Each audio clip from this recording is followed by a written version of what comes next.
We see many types of sacrifices in the opening part of the game. Sacrifice that we perform in the opening, or you see be performed by other players, has to be based on few criteria. There is sacrifice as a part of a tactical shots, which leads to some kind of mating net or winning material or crushing attack, and there is a positional sacrifice. So when you sacrifice material, getting long-term advantages. For example, you sacrifice pawn and you get better development. So which means you have some kind of a dynamic compensation for it. And there is also positional sacrifice that based on not on development, based on weak squares and weaknesses of your in your opponent's position. So let's look at some different types of sacrifices in the opening. So actually this is going to help you a great deal, because when you develop your opening repertoire, so you can choose some openings based, and some openings they have to be contain some sacrifices, positional sacrifices. We are not talking about tactics, positional sacrifices. Well, let's get the example. Example one is the French defense, and well, the variation that I recommend actually to play for white is in a well-known Nimzovich variation of French defense, c5 in this position. We know there are several moves, and the main move in this position is a3 for white. But move that I worked a lot, that it doesn't exist in the theory, is bishop to d2. This is strictly positional move, and in some cases, it depends how game develops, we do sacrifice a pawn. And if we don't sacrifice a pawn, we get some other advantages. We sacrifice pawn based on the way black plays. Now, we are not going to go to all details of the opening, because the idea of this tape is not analyze French defense, to show you the sample of positional sacrifice. The best move recommended by theory is knight to e7, then we go knight to b5, bishop takes d2 check, we play queen takes d2, and now black tries to prevent knight d6 check by castling. f4 is the best move for white. And this is interesting that in this opening, in next two moves, we can find two different ways, two different positional sacrifices. In one of them, black sacrifices the pawn. In the other one, white sacrifices the pawn. So in the case where black sacrifices the pawn, I will not recommend you to accept this sacrifice. And in the case where white sacrifices the pawn, we have also very good compensation. So both pawn sacrifices, they are very well justified. Case 1. When black plays knight c6, white can take pawn on c5 and keep it. Black will have no way of getting this pawn back. But the reason why I will not recommend that is this. Now black is going to play b6, and white practically forced to take on b6, because if white doesn't take on b6, then black is going to take on on c5, and then black has a very strong position in the center. So if white takes on b6, then queen takes to b6, and that's what black sacrificed pawn for. Now let's talk about this position. This is 100% positional sacrifice. The bad bishop that black had like 2-3 moves ago will be a good bishop after black plays bishop a6. But the main concern for white here is what are they gonna do with their king? What can white do with the king? What can white do? So the threat simply is a6, and if knight goes back somewhere, then queen takes on b2, and black gets their pawn back, and black is far ahead in development. So white has some ways to keep this extra pawn. One of them is a castle, and then black plays bishop a6. And just to show you, we are not going to go in all details of this position. I'm telling you, black plays next move rook b8, followed by rook f to c8. Black has tremendous attacking position. This is very bad for white. The other way, if white decides not to castle queenside, in this case they have to castle kingside, but that's far away from the white, far away from achieving it. So then they have to go c3 to prepare knight to go to d4. Then they have to play knight f3. Then they have to develop the bishop, and then they have to castle. So this is 4-5 moves away, and this is not going to happen.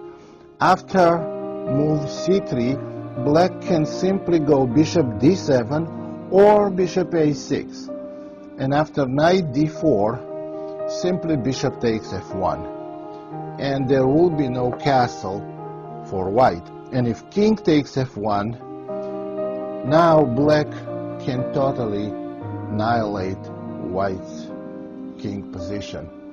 f6, and you see that white is literally falling apart here.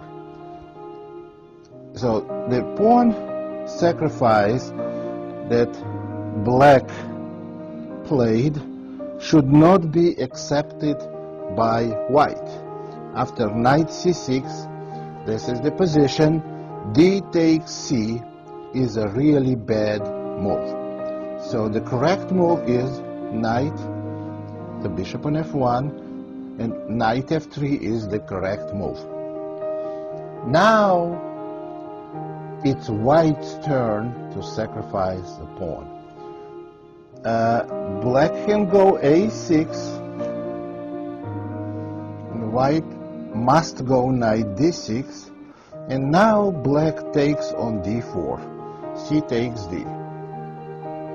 Now, you can say that white can simply take on d4. That's true. White can take on d4, and the pawns will be even. But white will have zero advantage. Actually, white will have bad position, because knight takes d4, queen takes d4, and all of a sudden we're going to find out that white's pride, which is knight on d6, is not placed very well. Knight c6, queen will go back, and f6. So black breaks through and attacks white knight's support, which is pawn on e5. This is bad position for white. They're behind in development. They cannot castle, so they will be forced to play knight takes c8. Now imagine what happened here. white knight that was on g1 originally played knight f3, knight d4, knight b5, knight d6, and knight takes c8. So it made 5 moves to eliminate the bad bishop that is never moved. And this is not something can be recommended. And after rook takes c8, black has beautiful position. So this is the reason why white should not take the pawn on d4. So what should white play now is bishop d3, continue development. And white treats these double pawns on d5 and d4 as shield. So they want to quickly castle king side. For example, if on f6 they castle king side, and white will try to organize attack on black's king side. To give you a little taste of the variation, let's go through this. Pawn takes e5, pawn takes e5. And I'm going to give you quickly 2 possible variations. There is actually opening theory recommends them for black, and they say black is doing fine in both cases. And actually black is not doing fine, is neither of those cases. Quickly, 2 possibilities. Knight takes e5, knight takes e5, and I did mention it in one of my tapes that called in a blue series. Whoever follows my tapes called Crushing Lines, I mentioned it. But I added, since then, I added one more line. Queen takes d6, rook takes f8, king takes f8, rook f, or queen f4 check, king g8, actually rook f1 check, king g8, queen f4. Now white is threatening mate, knight f5, pawn g4, knight h6, queen g5. And white has a threat of playing rook f6, followed by rook takes h6. And black does not have any defense here. But as I said, this is not, I'm not here showing you and teaching you certain opening. I'm showing you just the basis for positional sacrifice. And the other line also, rook takes f3. And now theory says that black has a good position, in the variation they give rook takes f3, knight takes e5, rook h3, queen takes d6, bishop takes h7, king f8, then black's king escapes to the queen side, and black is doing fine. Well, I agree with that, except I do not agree with the way white was playing it. This position is good for white, and after rook takes f3, we have to play rook takes f3, and on knight takes e5, very powerful move, queen f4. Now, obviously, black cannot take knight on d6 because of the queen f8 mate. So what black has to do is black has to take white's knight on f3, and then pawn takes f3. And now white is 2 pawns down, but has very, very strong position. Notice, just I guide you quickly through this position. The threat is queen f7 check, king h8, and queen h5 with very powerful double threat, which is queen takes h7 mate or knight f7 winning the queen. So black has some ways to defend.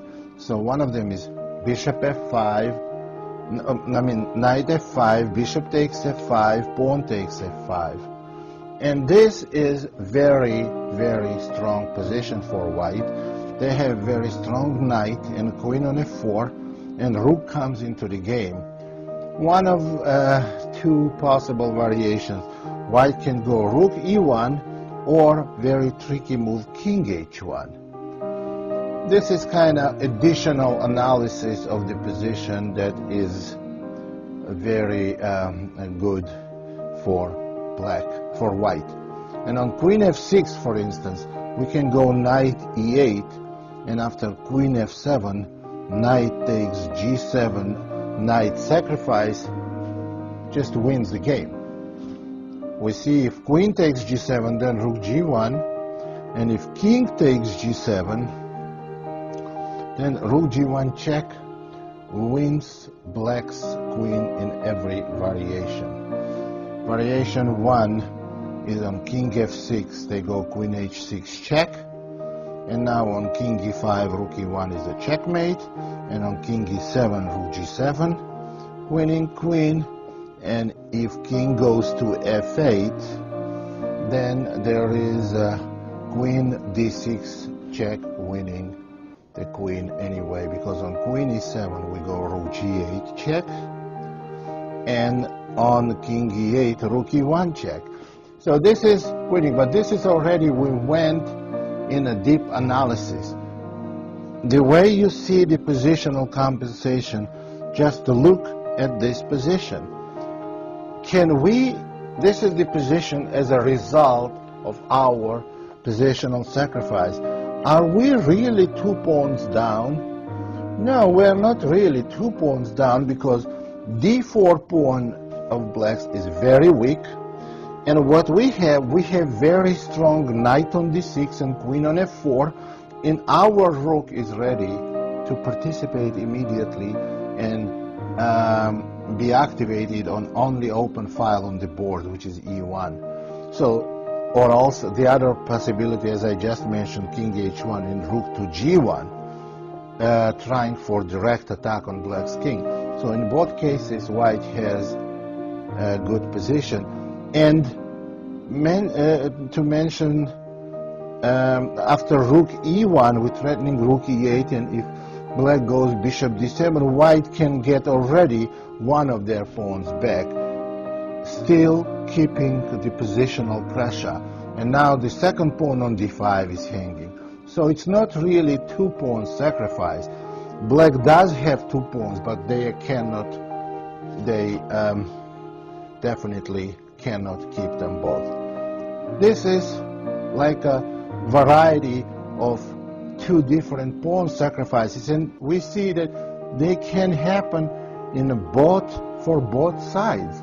You see how quickly black can get in danger if they accept pawn sacrifice, and the white could have gotten in trouble if they accepted black's pawn sacrifice. Now, both of those sacrifices, obviously, they are not based on some concrete analysis. They are not based on some tactics, flashing tactics or something. They are based on positional values. And positional values and the concrete variations that we just looked at, they just prove this point and prove our evaluations. So let's look at different type of sacrifice, also the long-term sacrifice. Well, we're going to go to one of the variations of King's Gambit. Actually, King's Gambit is the opening when you see all different kinds of pawn sacrifices for both sides, for black or white. Now, one of the popular variations of King's Gambit is the fianchetto variation for white. And let's look at the one variation, d6, bishop g2, c6, castles, queen a5, and there are basically two main moves in this position. One is h3, probably the most popular move, and the other one is e4. On e4, black goes bishop g4, and it's a long theory on this. We are not going to go in details on that, but on h3 black goes bishop e6, and now the best move for white is d5, c takes d5, knight to d4. Obviously white cannot just take on d5, because after knight takes d5 black wins a pawn. So what they do is white goes knight to d4. What they do now, they're putting another hit on d5 pawn, since they think d5 pawn is pinned, because if black takes on c4 then bishop takes b7, winning rook on a8. Well, what black, I believe, should do, the main theoretical move is bishop d7 here, but what I like is d takes c and sacrificing that rook. Bishop takes b7, now we have to play knight d7. And what white wins actually is not a rook, it's an exchange. So they can take the rook, we have to take back. Now it's a good idea for them to take the bishop on e6, we take back. Let's talk about this position. This is 100% positional sacrifice. There are no concrete variations. There was, I remember, I looked at a very powerful game played by woman chess player Pia Kramling from Sweden against one of the best players in the world years ago, Lajos Portis, Hungarian, and black won a very powerful game. Here, let's evaluate this position. White's king position is weakened by pawns on g3 and h3. Black has very powerful presence, pawn presence in the center. They can go d5, they have b file, their pawns can move, so they have very mobile pawn center. And the material is, it's a pawn's worth of a sacrifice. So black has knight and a pawn for a rook. Well, correct evaluation of rook is a knight and two pawns maybe, but here black has knight and one pawn and plus more than one pawn's worth of positional values. So they can go queen h5 and try to attack on the king side, or play d5, knight c5 and try to put pressure on queen side. And again, the purpose of our lesson now is not to look at all the opening variations. This is just the types of positional sacrifice. It's a long-term sacrifice that I widely would recommend for black, and I really like for black. Actually, not too long ago, I watched the game in progress, when it was in progress, between one of the leading American grandmasters, Shabalov, who was playing white, against Eugene Perlstein, who is my student, and black was totally winning. Black practically won the game. Game ended with black's blunder, which resulted to a draw, but black was totally winning this game. So this position, black, you see that you have positional values that will compensate the minimal material deficit of one pawn, of a value of one pawn. So this position is good and positional sacrifice worked. So let's look at one interesting position and one interesting game that came after the opening. It was way past the opening stage, but it was positional sacrifice. You can tell that it's from the position right after the opening. So it was played by Tal, e4, e5, knight f3, knight c6. It's a well-known variation of Ruy Lopez. Knight f6, castle, bishop e7, rook e1, b5, bishop b3, d6, c3, castles, h3, h6, d4, rook e8, knight bd2. This is more or less standard moves. Bishop f8, knight f1, bishop d7, knight g3, knight a5, bishop c2, c5, and white plays b3, g6.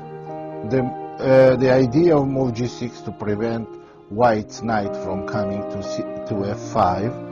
So g6 was played, bishop e3, and here after knight c6, d5, knight e7, queen d2, attacking h6 pawn, king h7. In this position, white sacrificed a piece. They got only 2 pawns for it, but we see that positional piece is not worth 2 pawns. It's worth a lot more than 2 pawns. 3 pawns normally, but in most of the middle game position, it's worth even more. So the way Tal justified this sacrifice, he played bishop takes c5 in this position, d takes c, and knight takes e5. Now, white got only 2 pawns for a piece. White also attacks the f7 square.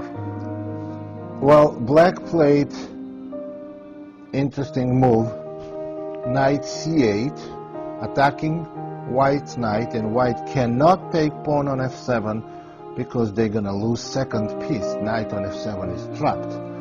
But of course the piece sacrifice had much deeper evaluation. So f4, much deeper ideas. So f4 was the move. Now white supports the knight, and they have eventually this e5 knight will move back, and this pawn center will start moving forward, and white has very, very powerful position. At the same time, you can notice that black's pieces are kind of clumsy. Knight does not belong on c8, bishop is on f8, and bishop on d7. This knight on f6 will be pushed away by playing e5.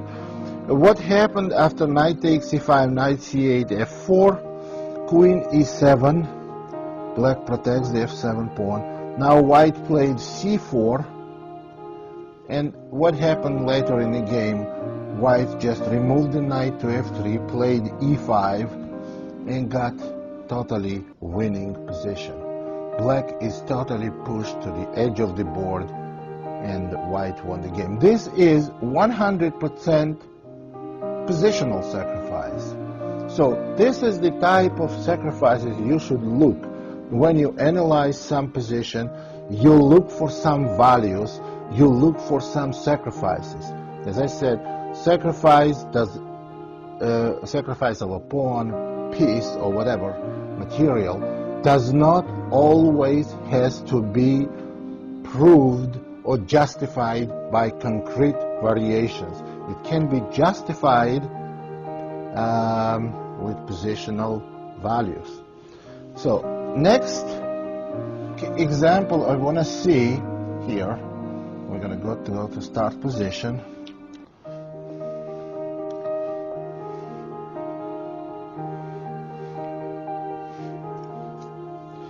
Now, how do people come up with these ideas? They don't analyze.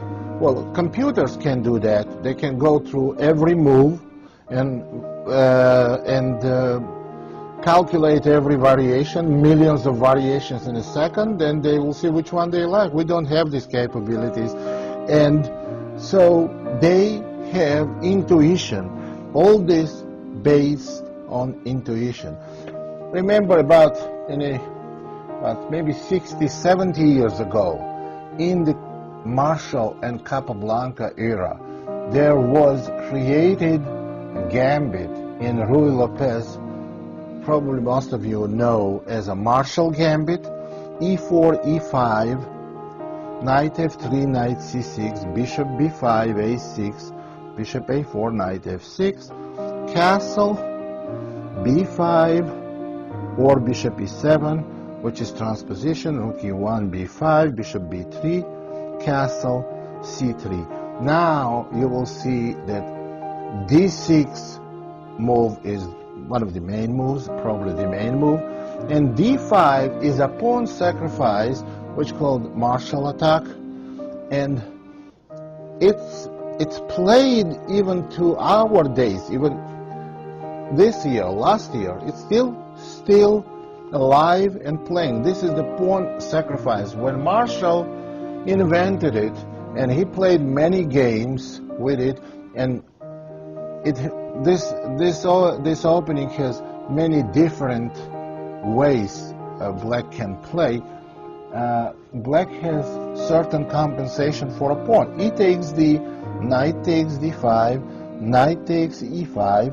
That's a pawn sacrifice. Knight takes, and rook takes e5.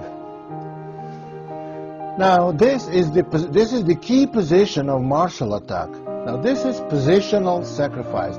This is not based on black just sweeping white's position away and they just have mating attack. No, it's positional.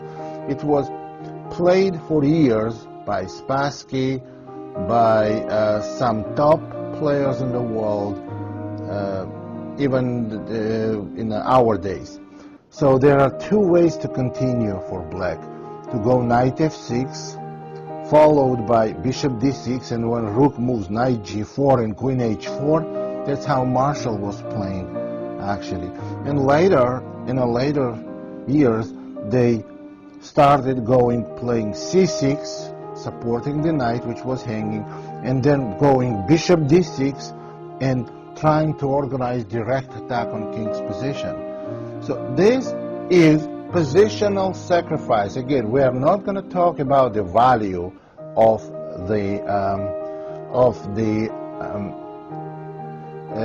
this opening, but what I'm trying to tell you, if you come across some position, it's very, very helpful. I did it myself.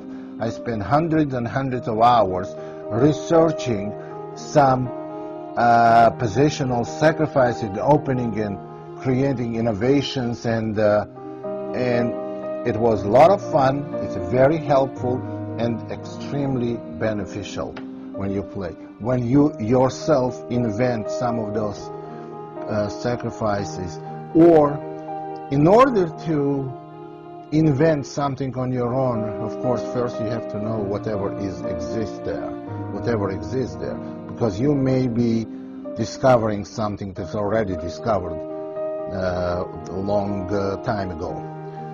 They've been discovered a long time ago. So this is just one of the examples. That's what can happen. The Marshall, he had a good chess intuition, so his discovery was based only on intuition and only on positional long-term values. Now we're going to go back and see, even in nowadays, I remember for many, many years, or maybe I think it started even in like maybe 40 years ago, maybe even earlier. One of the most popular, probably the most popular variation of Sicilian defense is Najdorf variation. Knight f6, knight c3, a6. This is Najdorf variation, one of the sharpest variation of Sicilian. And in this sharpest variation of Sicilian, there is a sharpest variations of this variation, which is bishop g5, e6, f4, and now queen b6.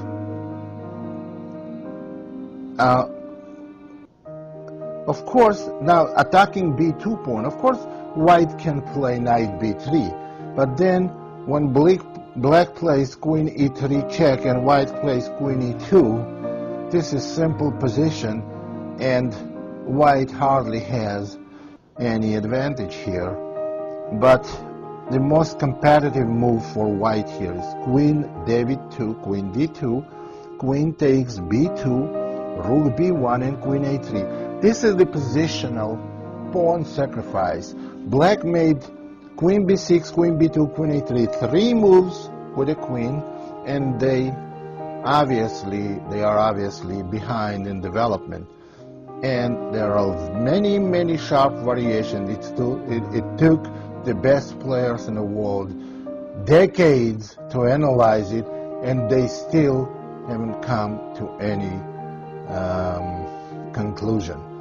I remember this variation was played by Fischer. Fischer was playing it from both sides. He was playing it for white, he was playing it for black.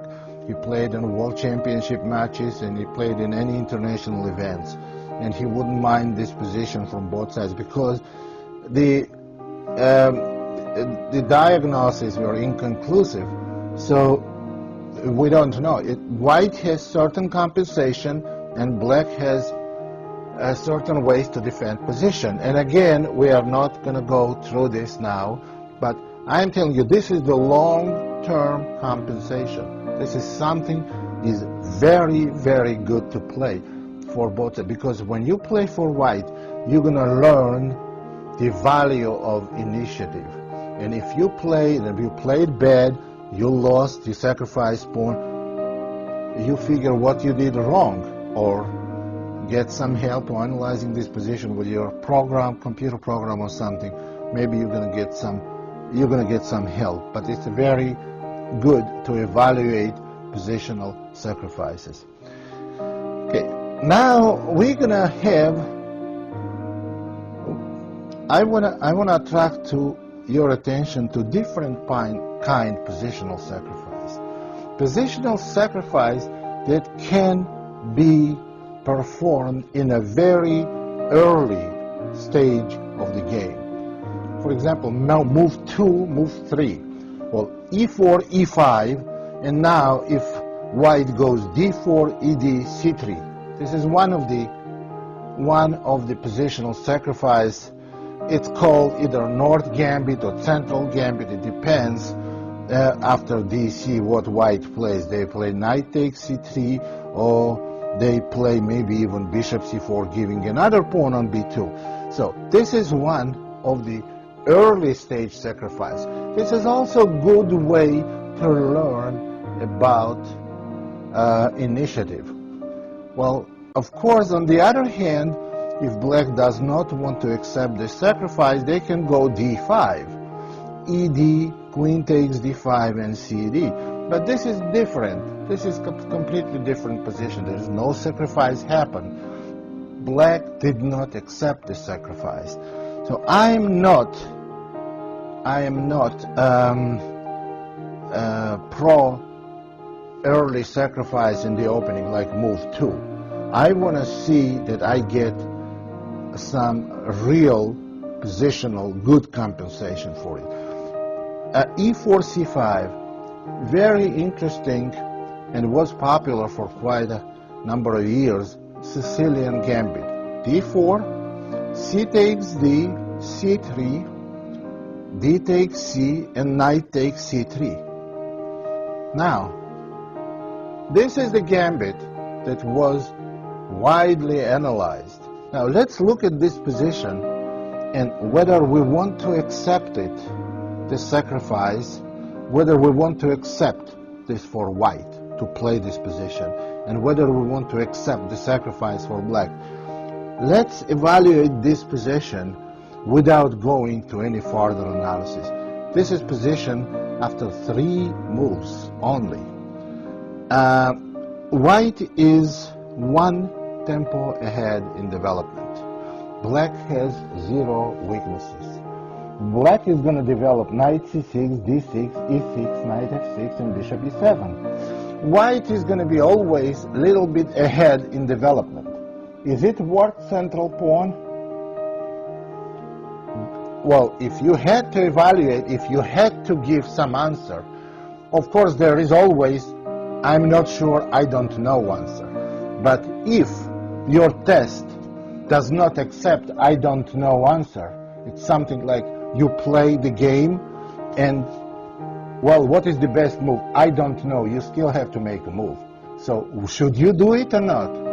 Well, I wouldn't do it because I don't think central pawn is worth half a tempo in this variation, in this case. So I don't think we should do that because this belongs to the category of provocative sacrifices, and this is not something I would recommend, I could recommend. And again, we can start analyzing this opening and take 3-4 hours or 5 hours on this because, well, it's just fair. If you want to analyze it, we need about 5 hours because other people took hundreds of hours, so we're not going to go through this. But that's how you choose. You don't want to put hundreds of hours in analyzing this position and then decide, no, I don't want to do it. Then you have a lot of wasted time in your hands. So what you do is you evaluate it, you use your intuition. Is that something I want to do? Oh, I like it. I like what I get. And now I will spend my time, and it's going to be good investment over time. Let's do it. Let's go. That's how you decide. Now, let's look at another sacrifice. This is very, very positional sacrifice on development. E4. This is actually a good example of how positional advantage in development can be explored. E4, E6, D4, D5. It's a French defense, one of the variations. Knight D2, C5, Knight F3, and here Knight C6. This is all opening position. D takes E, Knight takes E4, Queen A5 check. No, Bishop D7 first. Bishop D7, Bishop G5, Queen A5 check, Knight C3. White must play Knight C3 to protect the bishop on B5. Knight C3, C takes D, and Knight takes D4. Now Black plays Bishop B4. White castles. Now this game was played between two grandmasters.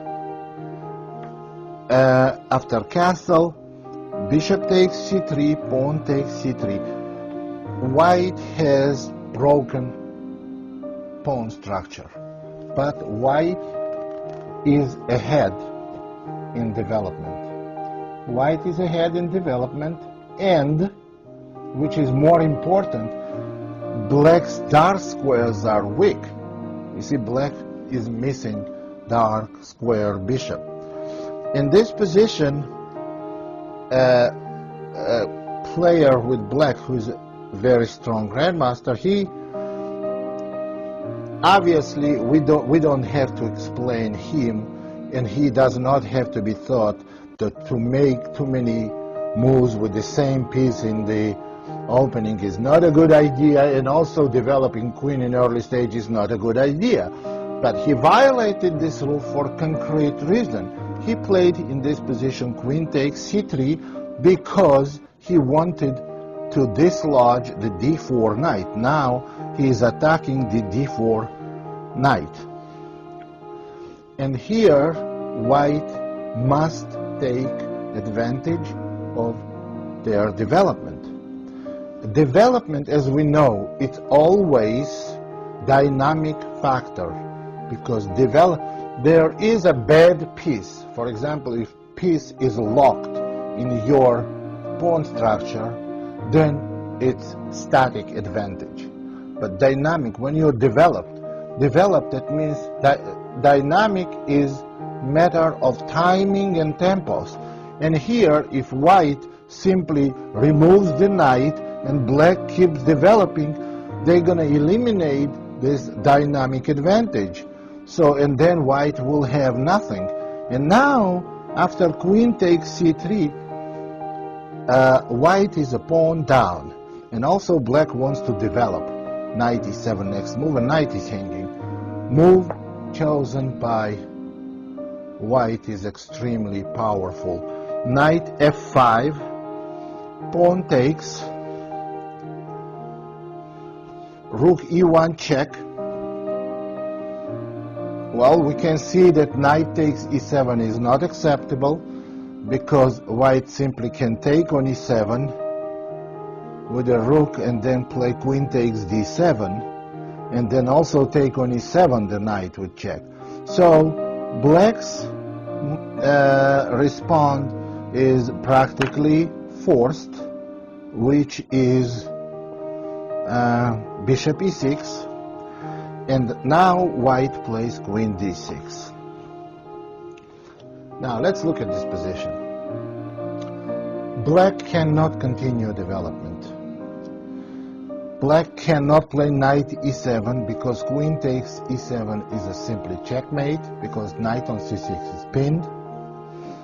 And for the same reason they cannot go to h6. So after queen d6, black plays a6, attacking the bishop on b5 because black wants to unpin c6 knight. White plays bishop d2. Now this is enormously powerful move. After bishop d2, queen is attacked. Queen takes c2, queen has to move. And now bishop to b4.